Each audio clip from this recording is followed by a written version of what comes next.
está autorizado, vai chover para dentro da boca da botija, barreira por 2 homens, correndo pro pedaço, Zé Maria, confusão na boca do gol, tentou, Basílio de cabeça, tentou, vai tirar.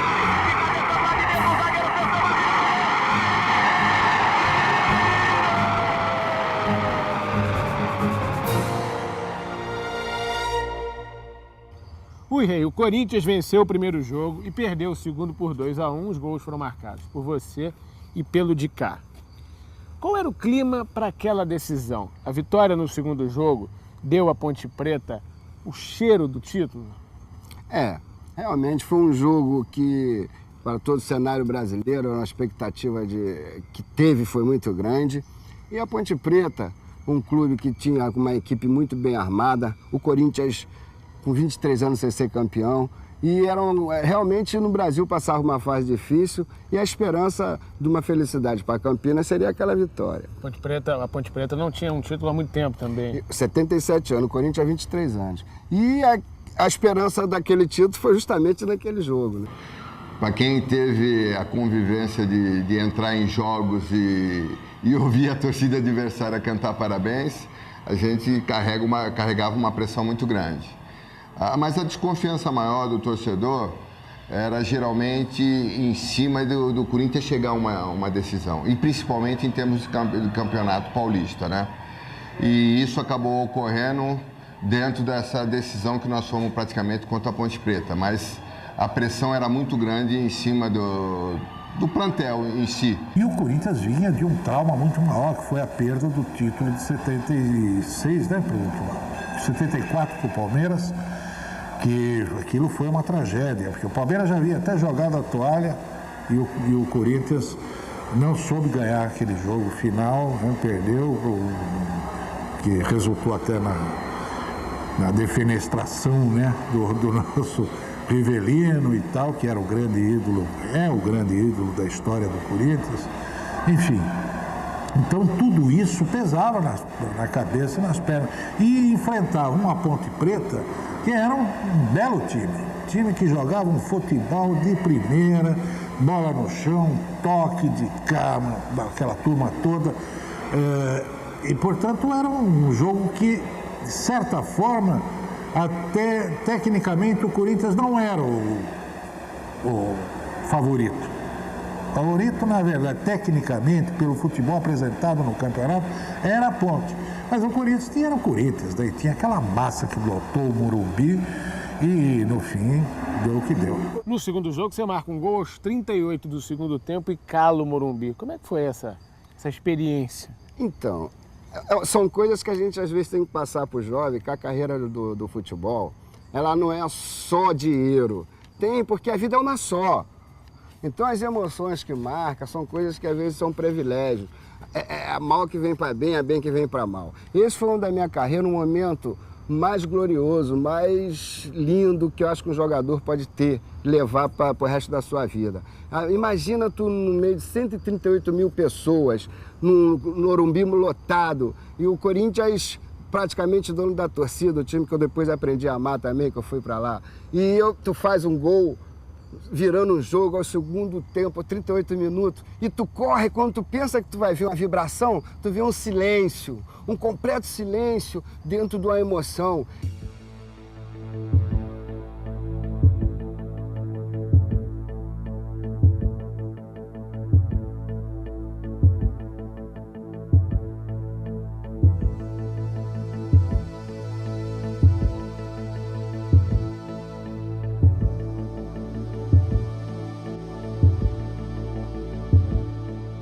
Um dos pontos muito importantes, que após esse segundo jogo, que foi no domingo que nós perdemos, houve uma desconfiança, uma pressão muito grande por parte dos torcedores. Inclusive nós saímos no meio da torcida com uma perua do clube e eles balançavam, havia uma desconfiança muito grande. Mas o Sr. Oswaldo Brandão, pela sua experiência, né, ele procurou muito mais do que preservar o grupo de trabalho, e ele praticamente retirou do Parque São Jorge e do convívio, não só com o torcedor e até com vocês da empresa. Ô Rui, a Federação Paulista marca os 3 jogos para o Morumbi. O Corinthians começa a ser campeão fora de campo, fora das 4 linhas? Olha, realmente isso foi um dos grandes erros da diretoria da Macaca. Ela tinha consciência do time que tinha. Eu não posso entrar em detalhe de como esse acordo foi feito, porque, como eu frisei antes, o negócio do Rei era fazer gol, contentar o povo e o clube. Mas foi um grande erro da diretoria, foi realmente não sei o que eles pensaram e não levar um jogo para a Ponte Preta, aí ficaria menos difícil a gente ser campeões. O time da Ponte, ele se superava em qualquer instante, entendeu? Porque era um super time. Mas o que ficou mais importante praticamente foi o jogo final. O jogo final, nós entramos praticamente com muito mais concentrado do que o time da Ponte Preta. Principalmente a Ponte Preta tendo algumas ausências, que acabou nos beneficiando muito mais, e até o seu Oswaldo Brandão pôde colocar os jogadores em campo, cada um dentro da sua posição. Ele não inverteu alguns papéis como foi nos 2 primeiros jogos, onde praticamente eu joguei de lateral direito. A torcida do Corinthians também era um adversário a ser vencido, lotando o Morumbi. Qual era a arma? A catimba, cadenciar o jogo, irritar a torcida do Corinthians? A priori o grupo fechou. Na primeira partida que nós perdemos, nós usamos uma tática. Na segunda, nós usamos uma outra tática, o grupo. Na primeira, nós fomos felizes e perdemos de 1-0. Na segunda, através de uma reunião entre nós mesmos, nós começamos também a pressionar o árbitro justamente para não ir falta contra nós. Quer dizer, não pressionar no sentido de agressão. Como nós estávamos fora do Majestoso de Campinas, nós começamos, já tínhamos perdido a primeira partida, a melhor de 4 pontos, a pressionar entre aspas, e viramos o jogo assim. E intimidamos um pouquinho a torcida juntamente com o árbitro. Não que nós não estávamos no bom futebol, mas foi uma alternativa que nós tivemos. Diminuiu a influência da torcida sobre o juiz. E o árbitro sobre nós também. Porque quando ia reclamar o 2, 3, 4. Nunca só um. E para o terceiro jogo, qual era a tática? O terceiro jogo foi um jogo que nós estávamos com alta confiança, tá certo? Porque nós tínhamos perdido o primeiro jogo e acabamos vencendo o segundo jogo. E nós entramos no terceiro jogo com uma grande confiança. Nós já tínhamos quase que certeza que nós íamos levar o título para Campinas após o jogo, dentro do futebol. O clima era muito de tranquilidade, né? A grande vantagem que esse plantel tinha era praticamente que alguns jogadores já tinham sido campeões em outras equipes, né? Já tinham praticamente ido a algumas outras decisões. Então havia uma tranquilidade muito grande por parte dos jogadores. O que existia era uma concentração em cima do jogo. Mas a gente fez tudo que é normal de vestiário, principalmente numa partida decisiva como aquela. Os jogadores, alguns fazendo as suas orações, outros acendendo sua velinha, tudo aquilo que é o normal praticamente do atleta. Agora, um dos pontos chaves e importante é que o seu Oswaldo Brandão não deixou aquele número muito grande de dirigentes que está acostumado aí, principalmente em decisões. Então, ele praticamente isolou essa turma aí.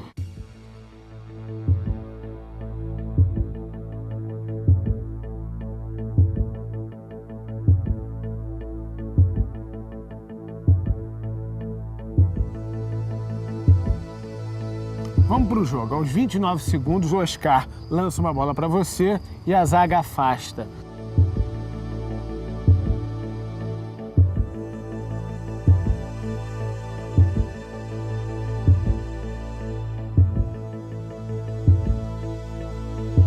Como é que era o estilo Rui Rei? Era só brigador ou tinha recursos técnicos também? Rui Rei, é evidente, ele veio de uma geração de craques, né?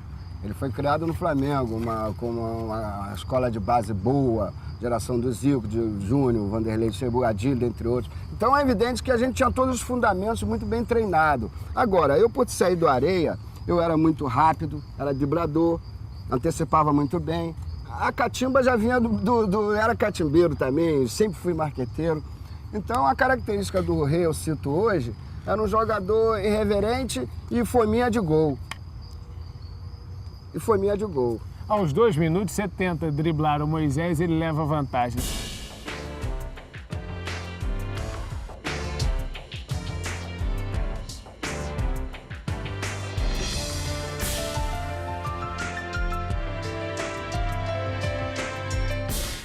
Como é que ele ia enfrentar aquela zaga do Corinthians, Moisés e Ademir? Naquela época, realmente, a década de 70, os zagueiros eles tinham que ser forte, perna grossa. Senão, os atacantes não acreditavam muito. E o Moisés era um dos xerifes, até pelo dele Zé Xerife, pela atitude que ele tinha na época. Era um branco forte, branco preparado, pescador. Ia no fundo do mar sem... Então, é um cara que tinha pulmão. E tinha o Moisés... Tanto ele, tinha outros zagueiros da época também, tinham mania de ameaçar, né, antes do jogo. Eles já chegavam, ó, neguinho, vou te dar sua. Aquela coisa que os zagueiros não têm. Era uma guerra realmente o futebol da nossa época. E era difícil, mas a habilidade e a vontade de jogar, isso acomodava muito o Moisés. Ele falava, você não é mole? Eu falei, mas não tinha jeito. O meu negócio era fazer gol e jogar. Era difícil, jogadores duros, viris, mas honestos. Ele falava, não vem pra cá não. Já antes de começar o jogo, ele já... Aliás, tem uma frase tradicional dele que ele fala que a primeira pancada que ele der, o juiz não expulsa. Isso agora não cola mais, mas naquela época acho que valia. Qual foi a sua estratégia para jogar entre esses dois zagueiros? Jogar no meio deles? Não, nós tínhamos o Lúcio e o Tuta, dois pontas muito rápidos, e o de Cazinho. O de cá, nós tínhamos uma estratégia de definição minha, por ser muito rápido, de eu buscar faltas, tá certo? Às vezes eu falava de Cazinho, médio pra mim, um jogo muito duro, eu arrumo uma falta perto da área, porque ele era o mestre da falta, realmente. Então a gente tinha muita saída de eu mexer pros lados na hora certa, e o Tuta e o Lúcio fazer jogadas de fundo. Então isso complicava muito os zagueiros. Então, às vezes o Tuta vinha por meio, entrava o Odirley, às vezes o Lúcio vinha por meio, entrava o Jair Pisserni. Então, eu não tinha o ataque da Ponte, era um 4-3-3 muito bem armado, entendeu? Era muito bem armado com esse sentido ali de ataque, de mexer, de mudar, entrar o Odirley, entrar o Jair Pisserni, fechar o Tuta, fechar o Lúcio, abrir o Rui. Então, a gente era muito bem treinado com o lançamento do Dicá, que pegava às vezes quando pensa que elas no Jair Pisserni pegava o Odirley pela esquerda, o ponto esquerdo do Tuta saía, aí já não era mais ele. Então a gente tinha um esquema, por aí a gente venceu muitas defesas assim. Nós tínhamos uma definição que saímos do vestiário. Eu tinha que acompanhar o Dicá onde quer que ele fosse. O Russo teria que acompanhar o Marco Aurélio em qualquer setor do meio do campo. O Zé Maria teria que acompanhar o Tuta em todo o setor que ele se movimentasse. Então, quer dizer, eles de posse da bola nós tínhamos que marcar. E nós de posse da bola nós tínhamos que jogar. Aos 3 minutos, o Luciano chuta uma bola de longe na trave.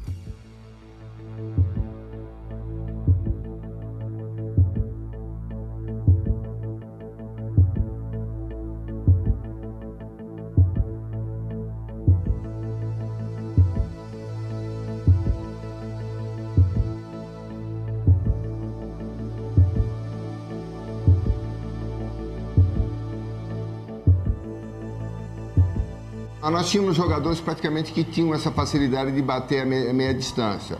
Era o caso do Luciano, o caso do Russo, eu, Geraldão, o próprio Romeu, Vaguinho. Nós tínhamos essa facilidade de arrematar. Mas naquele jogo, praticamente, como o time da Ponte estava muito fechado, nós estávamos procurando pegar o chute a meia distância. E isso acabou ocorrendo praticamente um grande período, eu acredito que até o período integral do primeiro tempo. Rui, aos 8, o Basílio chutou e o Carlos fez uma boa defesa.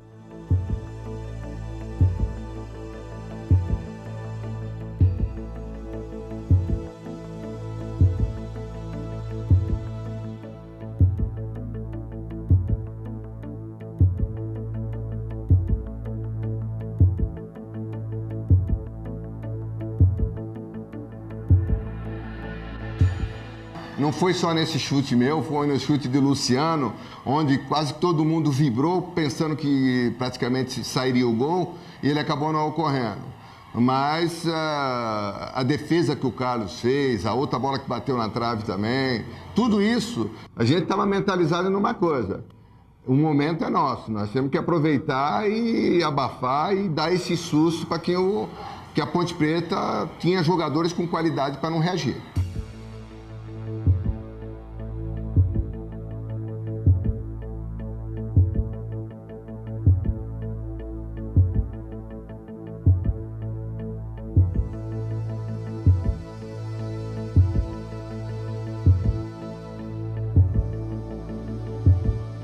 Aos 11 minutos, Rui, a primeira reclamação veemente no jogo. Você empurra o Moisés e reclama que não fez falta. Você parecia meio descontrolado, ou era a agitação, o nervosismo natural de uma decisão, de uma partida de estádio lotado?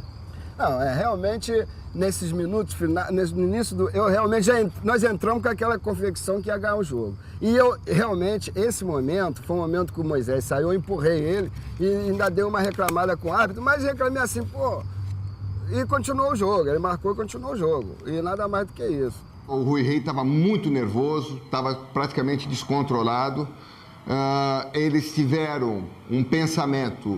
O pensamento que eles tiveram foi em relação ao segundo jogo, onde eles exerceram uma pressão muito grande em cima do Romualdo Filho, que foi o que apitou aquele jogo.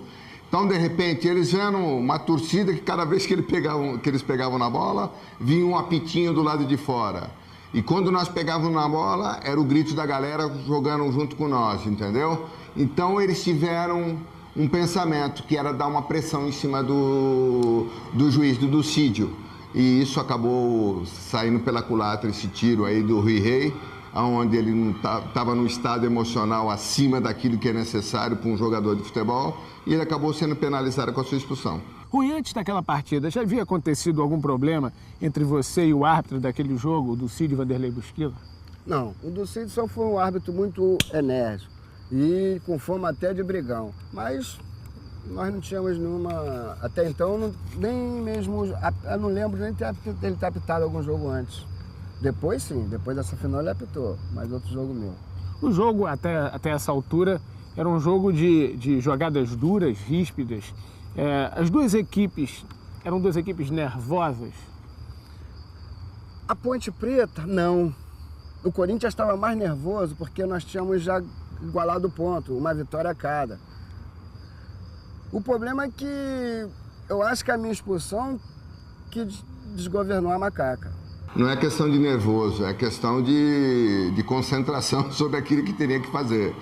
Eu acredito que nós estávamos muito mais tranquilos e concentrados naquilo que deveríamos fazer do que o time da Ponte. Por isso que a Ponte não teve o mesmo rendimento que teve até no primeiro e segundo jogo. Por quê? Porque eles sentiram demais essa marcação que nós fizemos em cima deles e aproveitamos um item muito importante, que estavam colocando um lateral que não cumpria aquelas mesmas funções que o Odirley estava cumprindo a suspensão faria no jogo, né? Que era mais um jogador, tanto ele como o Jair Pisani pelas laterais, que sempre chegavam. Aos 16 minutos, o lance capital do jogo.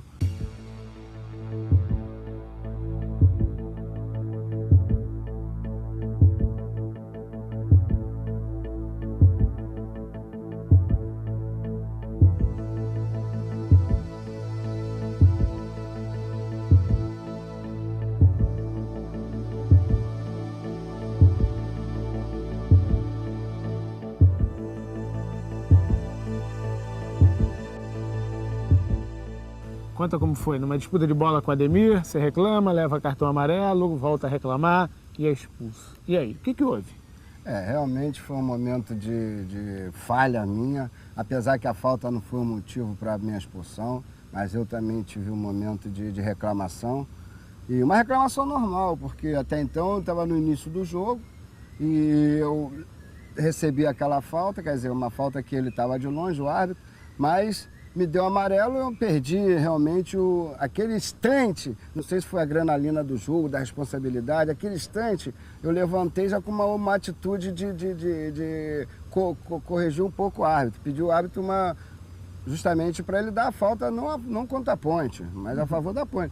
E ele deu o amarelo e eu não aceitei amarelo porque eu estava no início do jogo e ele veio para cima já com uma atitude a 5 metros de distância, ele me deu amarelo no início do jogo, a vez já me deu vermelho, quando deu vermelho eu vi a minha ida para a seleção, a convocação, a Ponte, o título da Ponte perdido. O cartão amarelo veio pela falta, o cartão vermelho veio pela reclamação. Agora não sei o que foi dito lá, ninguém sabe, só o Busquila e o Rui Rei que sabe o que é que um disse para o outro, o que um ouviu do outro, né? Então é impossível determinar isso.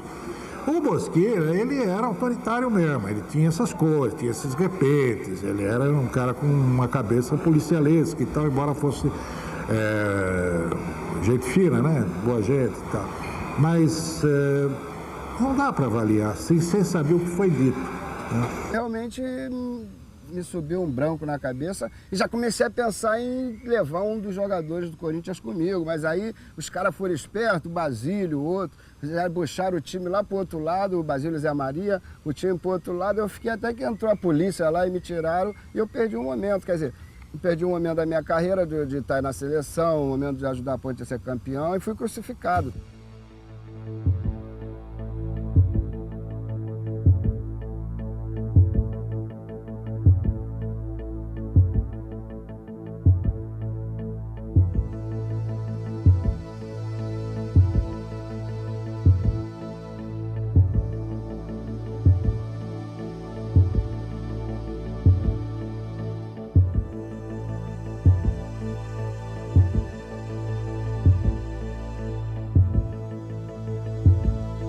O Bosquilha sempre me disse que ele tinha forçado sim a expulsão.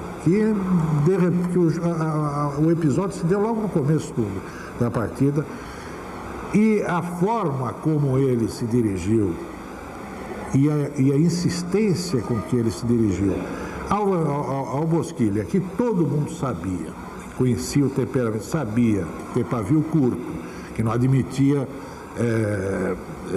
indisciplina do jogador, não é? Ele, pro Bosquilha, ele achava que o Rui Rei havia provocado mesmo a sua expulsão. Você foi acusado de ter forçado a expulsão para favorecer o Corinthians, depois foi jogar no Parque São Jorge. O que é que você tem a dizer? Quase 30 anos depois, o que é que ficou guardado de todo esse disse-me-disse aí, o que é que ficou guardado no Rui Rei? Como eu frisei, o Rui Rei gostava de jogar bola.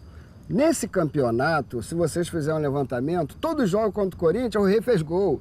Quer dizer, ganhamos de 4-0 lá em Campinas, eu fiz o primeiro gol. Ganhamos no Morumbi, eu fiz outro gol. Ganhamos, então, das 4 partidas, eu fiz em 3 partidas, só não fiz na última. Então, evidentemente que o Rui Rei tinha a capacidade de ir para o Corinthians, um clube que todo mundo queria jogar e fazer gol. Eu não ia ser diferente. Mas foi difícil.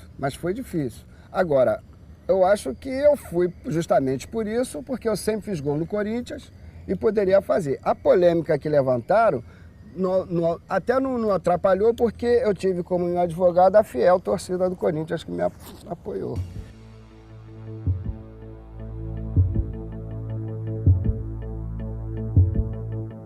O que é que você sentiu ao sair do jogo de uma decisão, terceira partida, aos 16 minutos do primeiro tempo, Rui? Olha, uma dor muito profunda, um desespero, uma vontade de não sair. Eu nunca esperava ser expulso. É um pesadelo. Eu não sei explicar o que eu senti na hora. Foi uma coisa que eu não podia sair, que eu tinha feito o segundo gol. Eu achei que eu não podia sair, eu não acreditei que eu ia sair, eu nunca imaginei ser expulso. Foi uma dor muito forte. E depois que a Ponte perdeu, então, foi uma dor muito forte. A Ponte Preta tinha muito toque de bola, mas tinha pouca contundência ofensiva. Dependia demais do Rui Rei, que era o artilheiro do time, era um jogador veloz, que se aproveitava bem daquele toque de bola do time da Ponte Preta, né? Sem ele, a Ponte ficou sem ataque. Ficou sem possibilidade de ganhar o jogo. No máximo que ela poderia era aguentar, não perder, né? Mas ficou muito mais difícil para a Ponte Preta ganhar aquele jogo com a saída do Rui Rei. Não porque o Rui Rei fosse um craque, excepcional, um Pelé, nada disso, mas era o jogador para o qual convergia todo o trabalho da Ponte, né? Durante aquele campeonato, durante aquele período grandioso da Ponte Preta. Nós continuamos com um pensamento só. A Ponte que teria que mudar uma forma de jogar porque eles estavam praticamente sem o seu artilheiro, né? Mas nós ficamos muito preocupados porque cada um teria suas funções e não poderiam deixar de executá-la. E mesmo com essa sobra que ficou entre Moisés e Ademir, eles continuaram juntos para não dar essa sobra no meio do campo. Muito pelo contrário, eles estavam sempre próximos aos laterais para cobri-los e estavam próximos também aos jogadores do meio do campo para não deixar, se tivesse uma vazão, qualquer coisa, eles eram o primeiro homem a chegar para matar a jogada. Qual foi a tua sensação no vestiário, sozinho, depois de ter sido expulso enquanto o jogo rolava? Pô, realmente, esse foi um ponto mais doloroso do que eu fui expulso.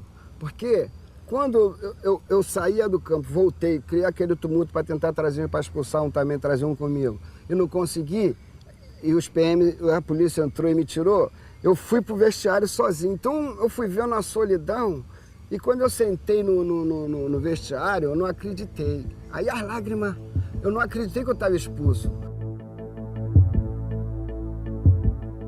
Ô Rui, mas se você pudesse voltar ao minuto 16 do primeiro tempo, aquele minuto exato, 16 minutos do primeiro tempo, daquela final, você faria diferente? O que é que você faria diferente? Eu ficava quietinho. Isso podia dar até na minha cabeça quando eu ia reclamar, parecia que queria jogar. Mas a história do futebol, quem sabe é os deuses do futebol. Então, não adianta, se eu não tivesse sofrido isso tudo, se eu não tivesse passado isso tudo, hoje aqui passando para vocês, se isso não tivesse acontecido, o futebol não ia ter uma história desse porte. Está autorizado, vai chover, batendo na boca da botija, barreira por 2 homens. Eu só torcia por uma coisa, para essa bola cair o mais rápido possível, para me pegar de bate-pronto. Correndo pro pedaço, Zé Maria, conclusão na boca do gol, tentou, Basílio de cabeça, tentou, bateu.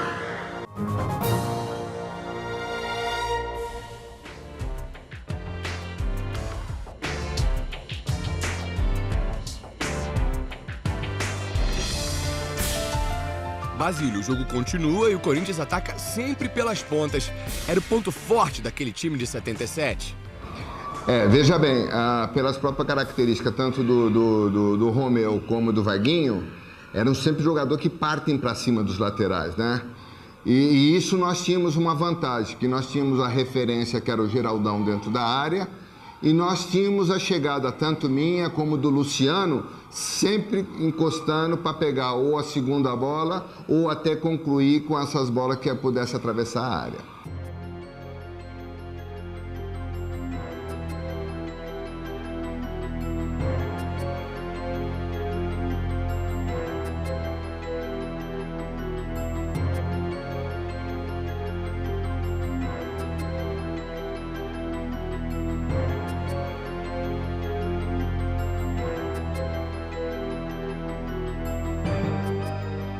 (39 minutos). Vaguinho cruzou mais uma e Geraldão tentou meio que de puxada. O Corinthians confiava no artilheiro? Nós tínhamos uma confiança muito grande no Geraldão. Não só para ele definir a jogada, porque todos nós que trabalhávamos atrás dele, nós tínhamos a facilidade de tocar nele e saímos de encontro porque ele facilitava muito. E fora isso, ele era um jogador que cheirava gol em todos os instantes. Tanto de costa para o adversário, como de frente também, ele levava perigo todo instante.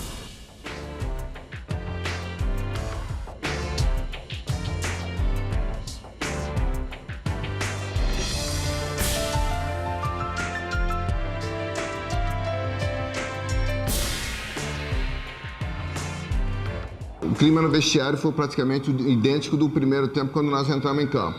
Continua-se a mesma marcação, não foge-se dessa marcação e vamos buscar em todos os instantes que esse gol vai sair naturalmente.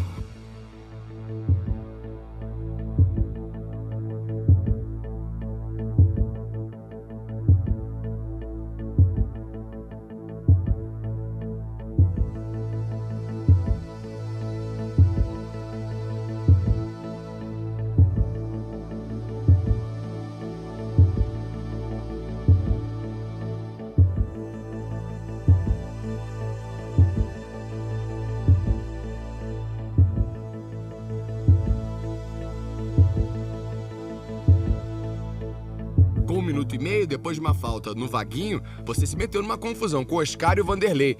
Você teve medo de também ser expulso? Isso foi no segundo tempo. Praticamente no início do jogo, onde eles quiseram tomar conta, eles já tinham arrumado uma briga com o Geraldão. E logo em seguida começou esse bate-boca e eu dei um tapa na cara do Oscar e o Vanderlei me deu um chute embaixo.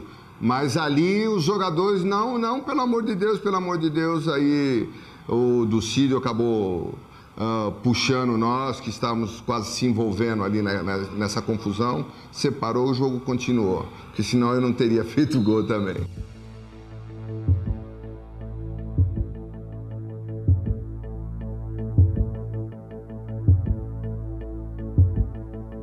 Com 3 minutos, o Dicá chutou seu tornozelo. Qual era o clima ali em campo? Eu tive o prazer de jogar com o Dicá na própria Portuguesa, eu convivi com ele durante muito tempo, convivi com ele até numa seleção de novos, só que ali o momento não tem conhecido, não tem amizade, não tem nada. Da mesma forma que ele tinha chegado duro em mim, eu também já tinha chegado alguns lances duros nele.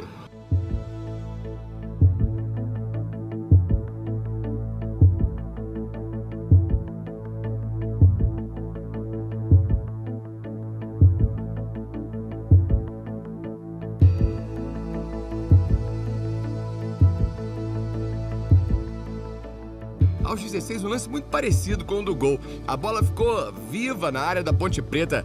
Em algum momento, Basílio, vocês se desanimaram enquanto a pressão do Corinthians não conseguiu o gol?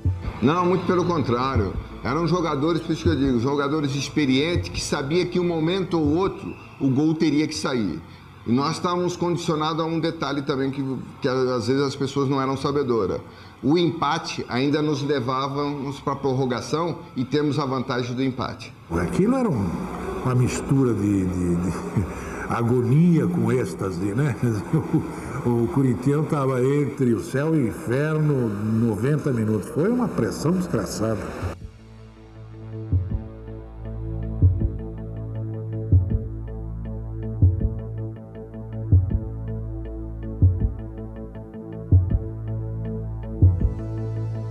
Aos 23, outros 2 cruzamentos e o Oscar corta os 2. Ele era o principal obstáculo para o ataque do Corinthians, Basílio? Não só o Oscar, como o Polozzi também, né? Eles tinham na frente ali um carrapato, que era o Vanderlei, e protegia muito bem essa defesa da Ponte.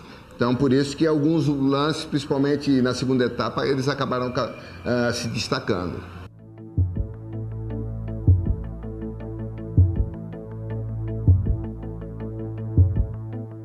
Aos 35, o Oscar bate uma falta, o Parraga não domina e o Vladimir corta. Um empate no jogo e numa prorrogação daria o título ao Corinthians. Basílio, a Ponte jogava mesmo para vencer? Tava, porque com a entrada do Parraga, praticamente ele ficou aquele homem de referência, né? Com a saída do Rui Rei, ele praticamente era um atacante que veio se incorporar já com o Lúcio, o próprio Tuta, que acho que o Tuta tinha saído pela entrada do Parraga, e eles estavam explorando o seu lateral, mas que não tinha a mesma facilidade do que aquele que praticamente estava cumprindo suspensão, que era o Odilei, né? E do lado oposto, nós tínhamos praticamente a incumbência que era do Romeu acompanhar o Jair Pisserni em todo o setor do campo. Então essa foi a grande dificuldade, mas a Ponte se atirou por tudo ou nada. 36 minutos do segundo tempo, gol do Corinthians, gol do Basílio.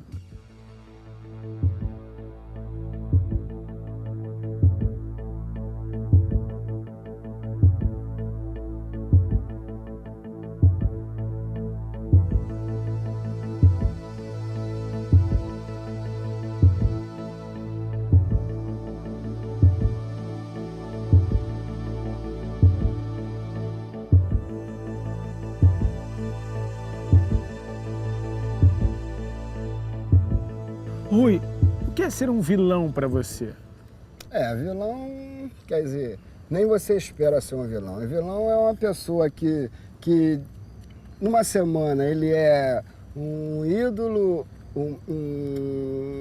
na outra semana ele é um vilão, quer dizer, ele é herói, numa semana é endeusado, é elogiado, é aplaudido, no outro dia ele é marginalizado, ele é vaiado, é coisa de semana. Então o vilão é só do bem por mal. Em 2 situações dentro do futebol aconteceu com o Rui Rei. Quarta-feira foi endeusado e no outro jogo, no final, foi discriminado, foi excluído, foi tudo de ruim pela expulsão, né?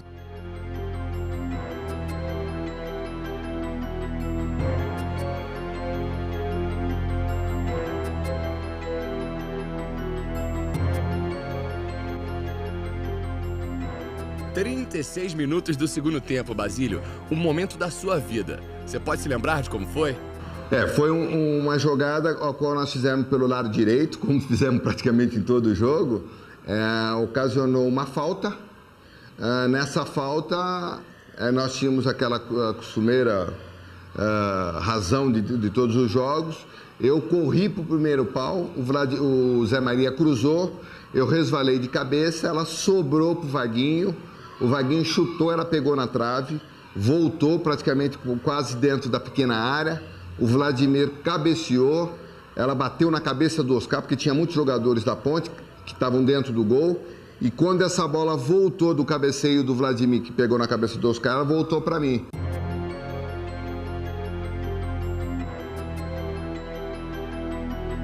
Eu só torcia por uma coisa, para essa bola cair o mais rápido possível, para mim pegar de bate-pronto. E isso foi o que acabou ocorrendo.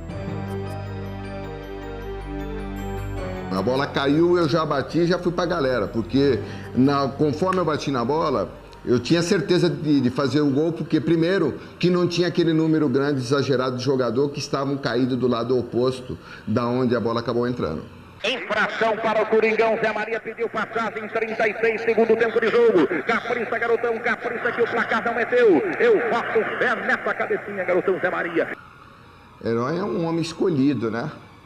Que tem certos benefícios, como a gente vê aí, né? Aquelas histórias em quadrinho dos heróis, que são homens que acabam realizando algumas coisas porque ele é ajudado extraterrestre, né? Então, por isso, ele acaba fazendo coisas que acaba se tornando herói. E eu me vejo como herói dessa forma, porque eu fui o homem escolhido para que tivesse na hora certa, no momento certo, para concluir aquela jogada. Está autorizado, vai chover lá dentro da boca da botija, barreira por 2 homens, correndo pro pedaço, Zé Maria, conclusão na boca do gol, tentou, Basílio de cabeça, tentou, vai queimar.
Isso é uma coisa que não apaga nunca, é um sonho que virou uma realidade, você continua sonhando porque você conquistou, né? Dentro dessa sua conquista, o seu sonho continua.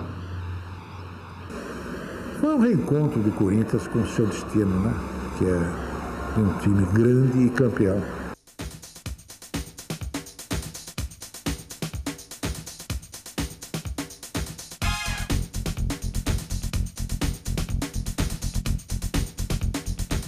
Nos minutos finais, a bola sumiu na torcida do Corinthians e o goleiro Tobias foi buscá-la para recomeçar o jogo.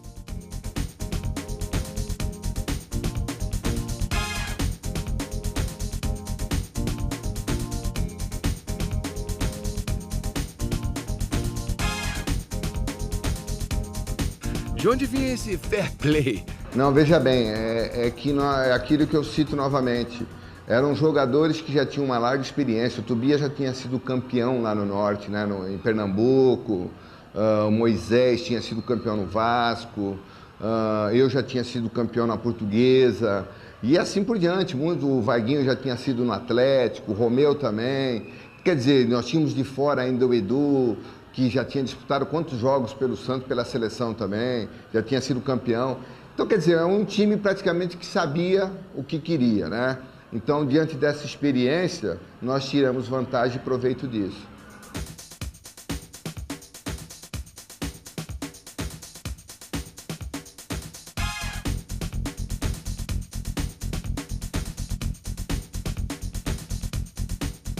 Quando houve o apito final, houve uma alegria, houve praticamente uma concentração que nós queríamos dar a volta olímpica e, de repente, nós acabamos sendo impedidos, né? Pela invasão que teve dos torcedores em campo. Então, meia dúzia conseguiu dar a volta olímpica, os outros não conseguiram, tiveram que ir para o vestiário. Mas nós tínhamos com nós uma coisa, nós conseguimos, mas só nós sabemos o sacrifício que foi e as pessoas que confiaram em nós pelo nosso trabalho. Então, por isso, fica-se muito mais, hoje, uma emoção maior que nós podemos ter, não só eu, mas acredito que todos aqueles jogadores que participaram dessa quebra desse tabu aí, e principalmente a marca que ficou pela lembrança, né? Essa quebra desse tabu que até hoje é uma coisa gratificante na minha vida, não só na minha, como dos meus familiares também. Com 23 anos é uma loucura você imaginar isso. E é uma loucura maior imaginar que a torcida corintiana ainda aumentou nesse período, né, de deserto de títulos, né? Quer dizer, então, a força, poder, o carisma da camisa, do escudo, né, do símbolo do Corinthians é tão grande que o Corinthians cresceu muito mais na adversidade do que nos momentos de glória, né? Olha o espetáculo, olha a emoção e a motivação, olha a festa do Brasil. Você enche de lágrimas os olhos desse povo, você enche de felicidade o coração dessa gente. Corinthians, o grito sufocado de um povo, o grito do fundo do coração de um torcedor. Depois de 20 anos, a Fiel está explodindo. 22, 23, duas tercenas de ano na cabeça desse povo, tumultuando o meu povo. O Corinthians vira a explosão e vira o maior espetáculo do território brasileiro. Corinthians, você, acima de tudo, é a alma desse povo. Você liga a imagem do sorriso e de felicidade das raízes do povo, Corinthians. Hoje a cidade é do povo. Tem que ter festa alvinegra. Tem que cobrir a turma da cidade com paixão e loucura, com felicidade que desabrocha e contagia o povo pelas avenidas. Hoje é o verdadeiro dia do povo. Dia de cantar alegria e ser feliz. Dia de sair piscando com a cristalta muito alta. Hoje, mais do que nunca, a cidade é do povo. Festa do povo. Basílio pro pedaço, Basílio. 37 minutos do segundo tempo. Eu me senti um privilegiado, né? Dentro desse privilégio, eu acho que a resposta maior está aí, após 29 anos, né, que nós tivemos aí dessa conquista, eu continuo representando todo aquele grupo daquela família do Oswaldo Brandão. Todo aquele grupo de jogador, todo aquele plantel que nós tínhamos, desde roupeiro, massagista, professores, tudo isso que nós tínhamos, eu continuo representando com a maior dignidade. E eu acho isso um dos pontos muito importantes, não só na minha vida, mas como foi na minha carreira, né? E por isso que eu me acho como uma das pessoas escolhidas. Correndo pro pedaço, Zé Maria, conclusão na boca do gol, tentou, Basílio de cabeça, tentou, vai tirar.